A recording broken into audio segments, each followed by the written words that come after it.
सभी भक्तों को श्री शिवाय नमस्तुभ्यम हर हर महादेव। 20 दिसंबर बुधवार की अष्टमी के दिन गणेश जी भगवान का ये उपाय जरूर कीजिए। शरीर में कैसा भी रोग होगा, कैसी भी दुख तकलीफ होगी, छोटा रोग बड़ा रोग या माताओं बहनों के शरीर से संबंधित कोई भी समस्या, फिर वो बच्चेदानी की हो, पीरियड पीसीओडी की समस्या चल रही हो, कोई सी भी समस्या हो, केवल और केवल बुधवार की जो अष्टमी पड़ती है उसी दिन आप ये उपाय कर सकते हैं। तो इस उपाय में आपको 3 वस्तुओं की ज़रूरत पड़ेगी। 5 तो बेलपत्रों की आवश्यकता होगी, 1 गुड़ की बट्टी, जैसे आप ये 3 बट्टियाँ देख रहे हैं इसमें से आपको 1 गुड़ की बट्टी की आवश्यकता होगी और 1 कटोरी मूँग। ये जो हरा मूँग है, इस हरे मूँग की आवश्यकता होगी। अब आपको इस उपाय को करना कैसे है, पर उसके पहले वीडियो को कर दो लाइक, चैनल को कर दो सब्सक्राइब और इस वीडियो को कर दो अधिक से अधिक शेयर। तो इस उपाय को आपको करना किस प्रकार से है, एक कटोरी लेनी है। अब उस कटोरी में आपको मूंग भर लेना है, पूरी कटोरी में आपको मूंग भर लेना है अच्छे से। जब कटोरी में मूंग भर लो तो उसमें 5 बेलपत्र रखो। 5 बेलपत्र रखने के बाद में 1 गुड़ की बट्टी रखनी है आपको, जैसे कि आपको स्क्रीन पर अभी मैंने दिखाया वो गुड़ की एक बट्टी रखनी है। अब इस बट्टी को रखने के बाद में या तो मंदिर में या फिर घर पे, जहाँ आपको उचित लगे वहाँ पर उस कटोरी को या तो खुद अपने शरीर पे से उतार लेना या किसी व्यक्ति से अपने शरीर पे से घुमवा लेना। कितनी बार घुमवानी है आपको उसको? कुल 21 बार अपने शरीर पे से। एक अपने शरीर पे से या तो स्वयं उसको 21 बार घुमा लेना उस कटोरी को। कौन सी कटोरी? जिसमें आपने मूंग, गुड़ और 5 बेलपत्र रखे हैं, या फिर किसी व्यक्ति से घुमा लेना। मंदिर में घुमवाना चाहो तो मंदिर में घुमवा लो, आपके घर पे घुमाना चाहो तो घर पे घुमवा लो। घुमाने के बाद में स्वयं पे से 21 बार उतार कर उस कटोरी को ही रख के आना आपको। उसके अंदर की सामग्री को चढ़ा के नहीं आना, केवल कटोरी को रखना है। रखना कहाँ पर है? ये जो आप देख रहे हो गणेश जी, या तो गणेश जी का मंदिर हो तो मंदिर में चले जाना, या शिव मंदिर हो, शिव मंदिर में जो गणेश जी होते हैं उन गणेश जी का जो ये सीधा वाला हाथ है, ये देख रहे हो आप, ये सीधा वाला जो हाथ है, इस सीधे वाले हाथ के नीचे की तरफ जो ज़मीन का हिस्सा हो, ये जो ज़मीन का हिस्सा है, अब जैसे इसमें तो इस ज़मीन पर नहीं रखना है, जिस जगह पर भगवान गणेश जी बैठे, यदि वहाँ पर ज़मीन पे ही हो मूर्ति तो आपको उसी स्थान पर ये भगवान गणेश जी का जो सीधा हाथ है उस सीधे हाथ पर उस कटोरी को रख देना है, बाबा से प्रार्थना करते हुए, हे गणेश जी, मेरे शरीर का जो भी दुख है, जो भी आपके शरीर की समस्या है उसको बताते हुए उसका समाधान कर दीजिए। बुधवार की अष्टमी के दिन सुबह सुबह ये उपाय करके आ जाइए। यदि सुबह समय ना मिले तो शाम के समय जरूर करके आइए इस उपाय को। अगला जो उपाय है वो है लाल पुष्प का उपाय। लाल पुष्प कौन सा? आपने देखा होगा, गुड़हल का एक पुष्प आता है लाल कलर का, उस लाल कलर के पुष्प का आपको उपाय करना है। उपाय किस प्रकार से करना है? गुड़हल का जो फूल आता है, जिन माताओं बहनों के शरीर में कोई समस्या है और उस समस्या का समाधान नहीं हो रहा, समस्या यानी कि पीरियड से संबंधित, पीसीओडी से संबंधित या किसी भी रजस्वला धर्म से जुड़ी समस्या, उस समस्या का निपटारा करने के लिए गुड़हल का एक फूल आता है लाल कलर का, घंटी वाला। उस गुड़हल के पुष्प को आपको माता अशोक सुंदरी के स्थान पर समर्पित करना है, जिन माताओं बहनों का विवाह हो गया है।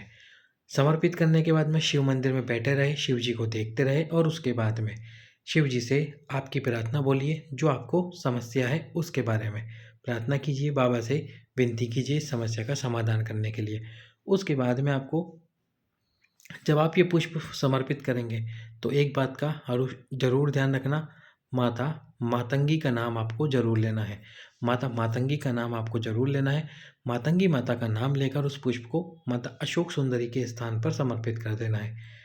फिर थोड़ी देर बैठने के बाद में उस पुष्प को शिवलिंग को देखते हुए चबा चबा कर खा लेना है। 7 दिन लगातार आपको ये उपाय करना है। रजस्वला धर्म से जुड़ी सारी समस्याएं आपकी समाप्त हो जाएंगी। ये उपाय तो उनके लिए जिनका विवाह हो चुका है, जिन बहनों का विवाह नहीं हुआ है उनके लिए भी उपाय यही है। इस उपाय में होगा क्या,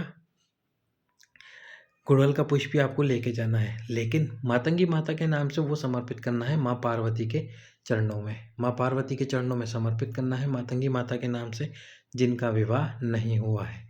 जिनका विवाह नहीं हुआ है मातंगी माता के नाम से समर्पित करना है। और वहीं समर्पित करने के बाद में 5 या 10 मिनट बाद उस पुष्प को माता पार्वती और शिव जी को देखते हुए चबा चबा कर खा लेना है।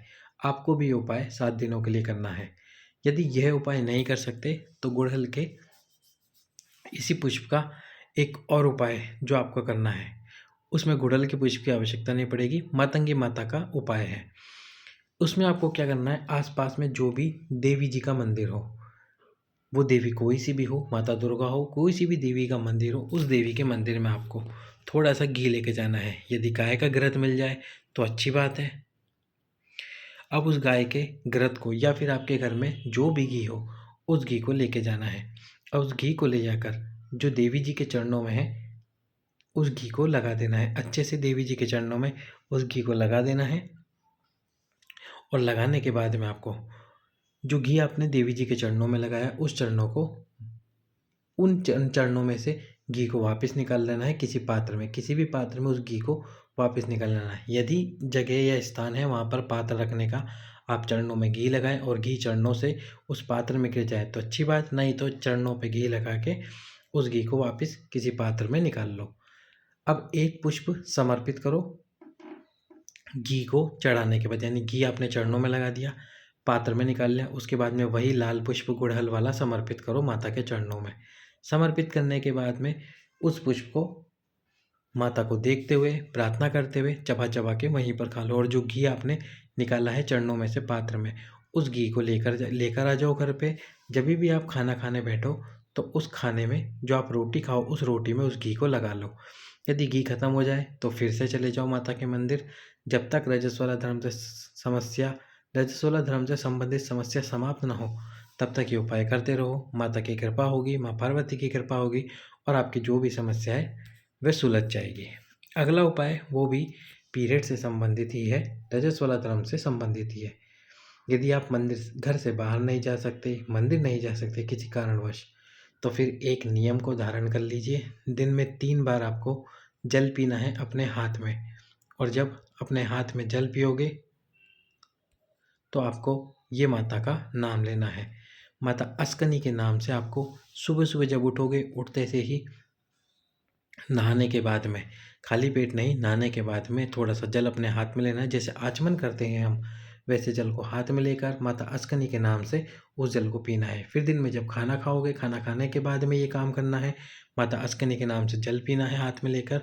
जल आपके घर में जो भरा हुआ हो जल वही ले लेना, अलग से कोई स्पेशल जल लाने की ज़रूरत नहीं है। उसके बाद में जब रात को तो सोने से पहले भी माता अस्कनी के नाम से इस जल को पी लेना। जब तक पीते रहना जब तक आपका रजस्वला धर्म वापस ना आ जाए या रजस्वला धर्म से संबंधित कोई भी समस्या हो, वो समस्या सुलझ ना जाए। अगला उपाय, यदि ये उपाय भी आप नहीं कर सकते तो अगला उपाय है माता पीवरी का उपाय। माता पीवरी के नाम से, कौन सी माता? माता पीवरी के नाम से 5 दुर्वा जो कि हरी घास आती है, वो माता अशोक सुंदरी के स्थान पर समर्पित कर दो। किसी भी दिन, सोमवार के दिन समर्पित कर दो, प्रदोष के दिन समर्पित कर दो, शिवरात्रि के दिन, जिस भी दिन आपको समर्पित करनी है आप कर दीजिए। उसके बाद में उन 5 दुर्वा को उठाकर ले आइए। प्रतिदिन सुबह खाली पेट उन 5 दुर्वा को खाना प्रारंभ करो। एक एक दिन 5 दिन खानी है।